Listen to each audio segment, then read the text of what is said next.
Hey, how's it going? Welcome back to the Torque Force YouTube channel. It's me, David Torque. Over the years, Pokemon has developed some really iconic characters. Outside of the Ash Ketchum, I would argue that the most iconic characters in the Pokemon series are the protagonists of each game, aka the trainers that we all play as, and the lens that we view the Pokemon world through. It all started with Red.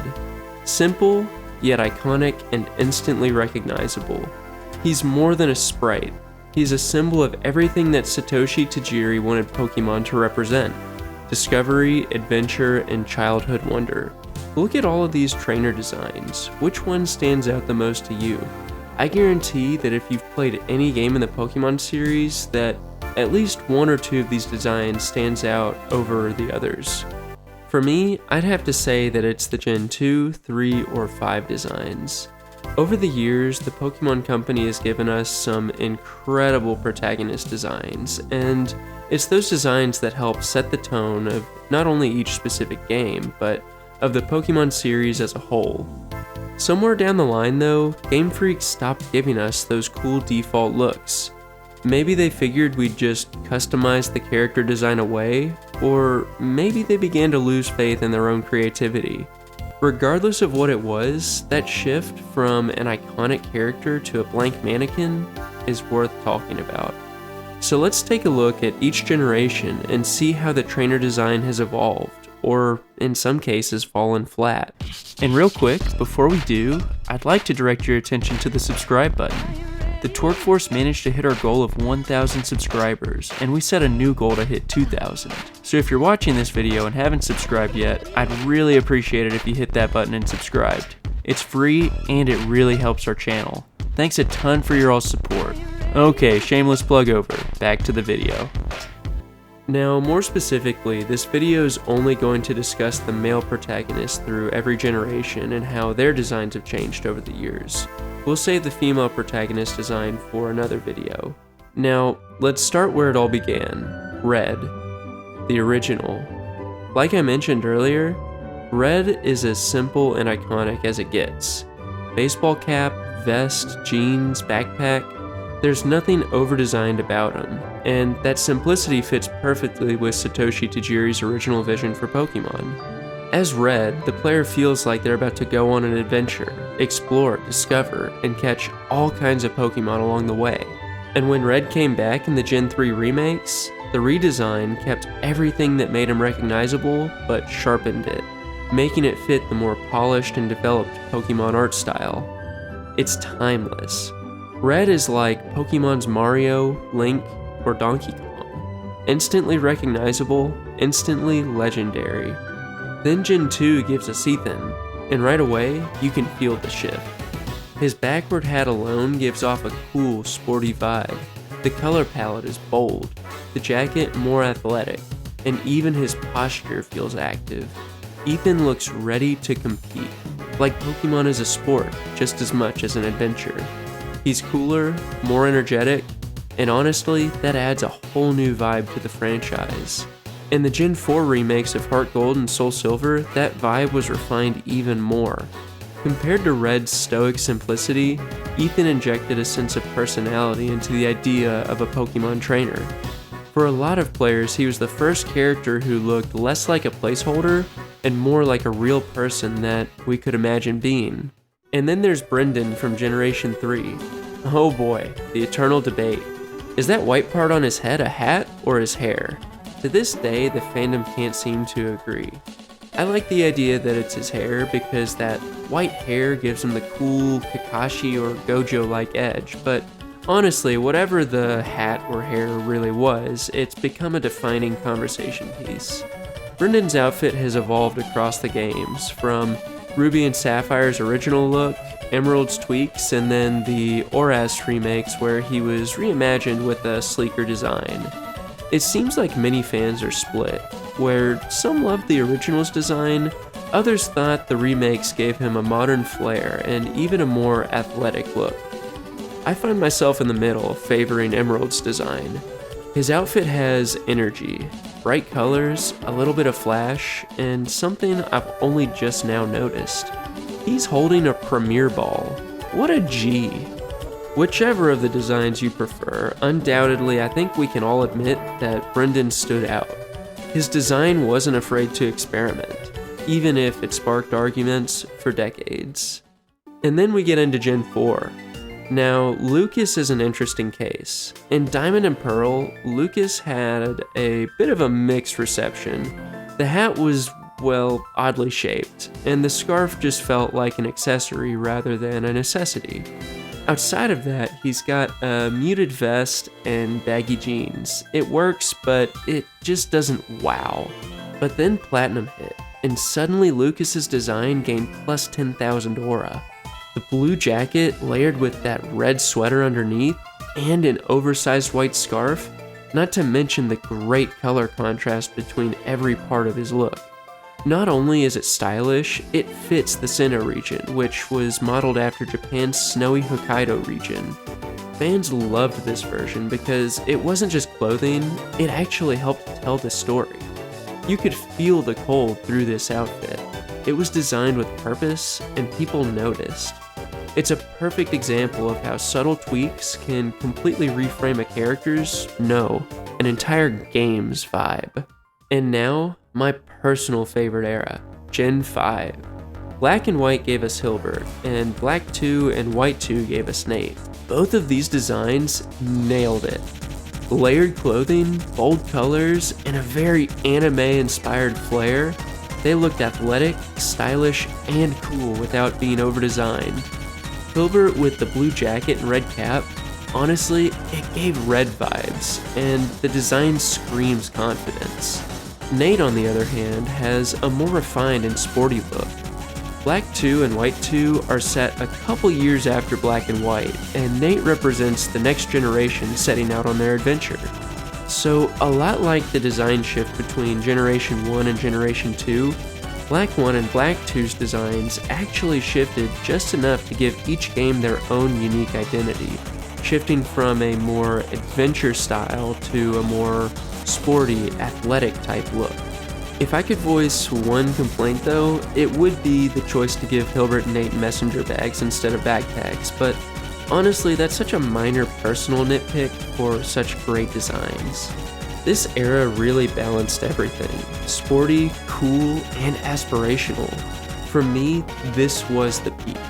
Hilbert and Nate strike that balance between stylish and believable, and honestly, these are the designs that I see myself in the most. This is when Pokemon protagonists really felt like heroes. Then Gen 6 gives us Callum, and this is where things start to slip.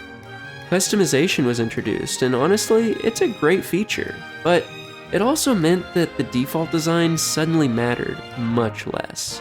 And Callum's look just doesn't land. Jeans tucked into tall boots?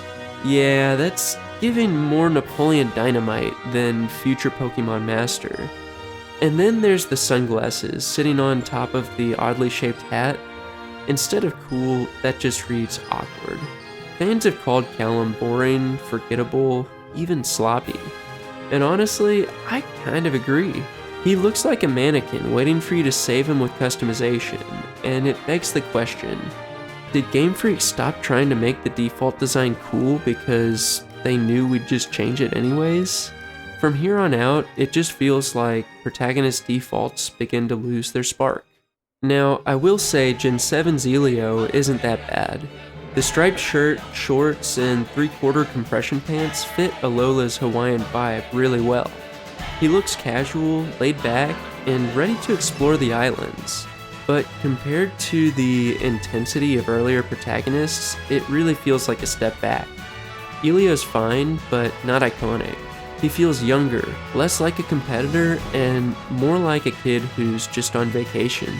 Elio fits the region, but he moves away from that strong athletic hero energy that the earlier gens built up. He's fine, but not iconic. Then we hit Victor in Gen 8, and here's where we really start to get bland. It's definitely not the worst design. I mean, there's good color contrast. I like the collared red shirt that he has, and I think it pairs well with those jeans that have the little plaid pocket thing. That said, the beanie, the oversized cube-shaped backpack, and the uncomfortable looking shoes just really don't scream future Pokemon champion. Fans have said it best. Victor doesn't look bad, but he doesn't stand out. It's the kind of design that you just immediately rush to customize so that you can try to make him look cool. And when that's the gut reaction, it means the default design just didn't do its job.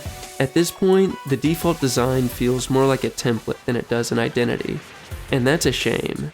Now, finally we hit Gen 9, the one that I think most of us will mutually agree on. This is an all-time low for Pokemon character design. Florian. Now, I don't even know where to begin with this one. Maybe you all can help me out in the comments below. Honestly, what was the Pokemon Company thinking with this one? A school uniform? Okay, yeah, that makes sense given the game's setting with you as a student at the Naranja Academy. But this school uniform? The design is soulless, boring, and wimpy. Compared to past heroes, he's a downgrade in every single way. I saw this one Reddit post that said Florian looks like he's just got back from Sunday school.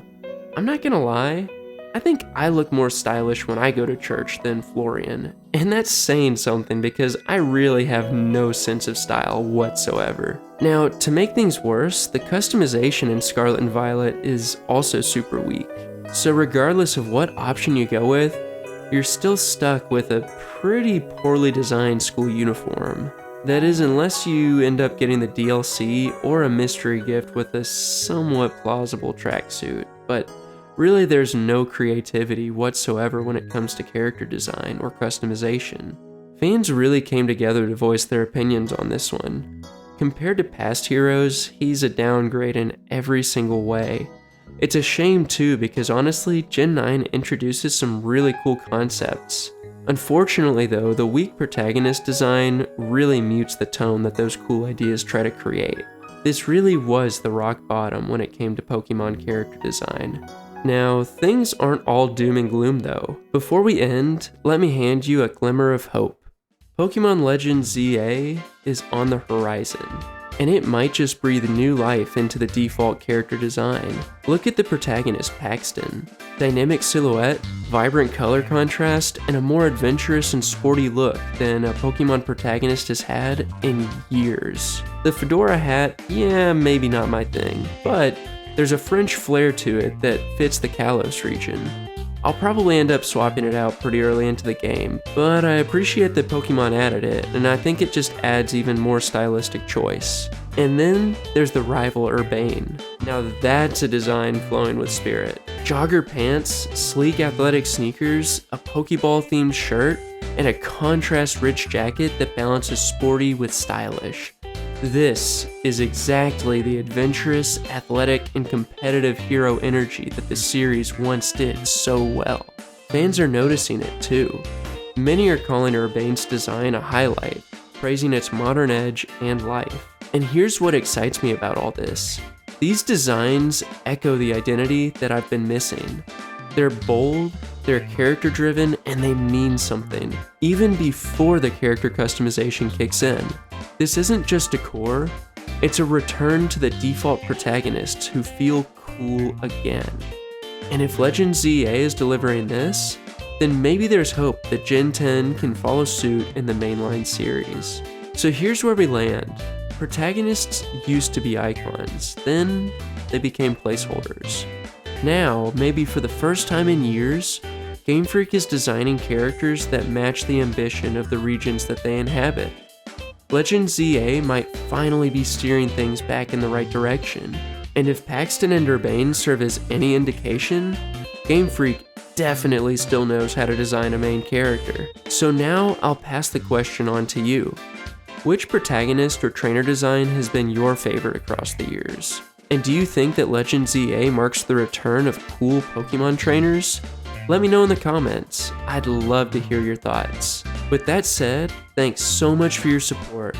I hope you enjoyed the video, and if you did, I'd really appreciate it if you liked it, or even subscribe to the Torque Force YouTube channel. I'm hard at work on my new goal to hit 2,000 subscribers, and it'd mean a ton if you help the channel to get there. Regardless of that though, thanks so much for your support, and I hope to see you in the next video.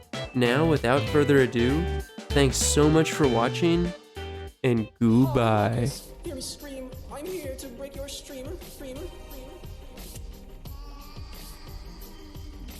Hog, hear me scream, I'm here to break your stream.